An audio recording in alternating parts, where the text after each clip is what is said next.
Kejaksaan Agung menetapkan 7 orang tersangka dalam kasus dugaan korupsi tata kelola minyak mentah periode 2018-2023. Tak tanggung-tanggung akibat praktik rasuah ini, negara dirugikan hingga 193 triliun rupiah.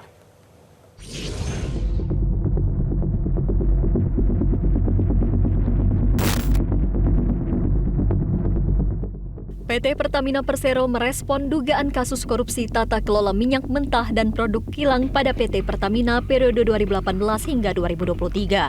PT Pertamina menghormati proses hukum yang dilakukan Kejaksaan Agung dan siap bekerja sama dengan aparat.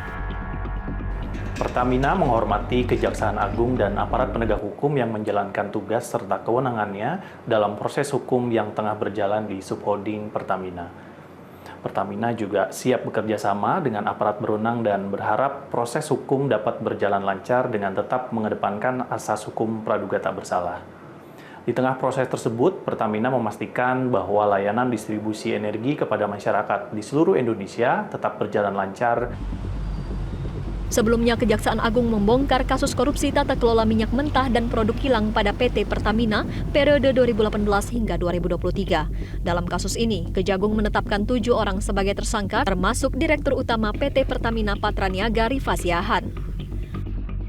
Dirdik Jampitsus Abdul Kohar menjelaskan, berdasarkan hasil penyidikan, tersangka Rifa bersama tersangka lainnya bersekongkol dan melakukan pengondisian dalam rapat untuk menurunkan produksi kilang, sehingga untuk memenuhi kebutuhan dengan cara impor. Berdasarkan fakta penyidikan yang didapat, tersangka RS, SDS, dan AP melakukan pengondisian dalam rapat optimalisasi hilir atau OH yang dijadikan dasar untuk menurunkan produksi kilang sehingga produksi minyak bumi dalam negeri tidak terserap seluruhnya. Dan pada akhirnya pemenuhan minyak mentah maupun produk kilang dilakukan dengan cara impor.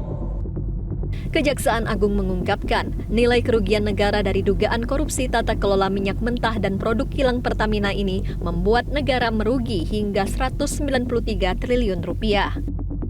Telah mengakibatkan adanya kerugian keuangan negara sekitar 197 triliun yang bersumber dari berbagai komponen.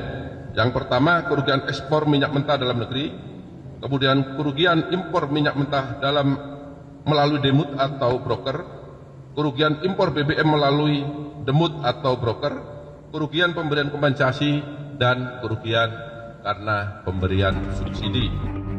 Tim Liputan, Metro TV. Jelajahi cara baru mendapatkan informasi. Download Metro TV Extend sekarang.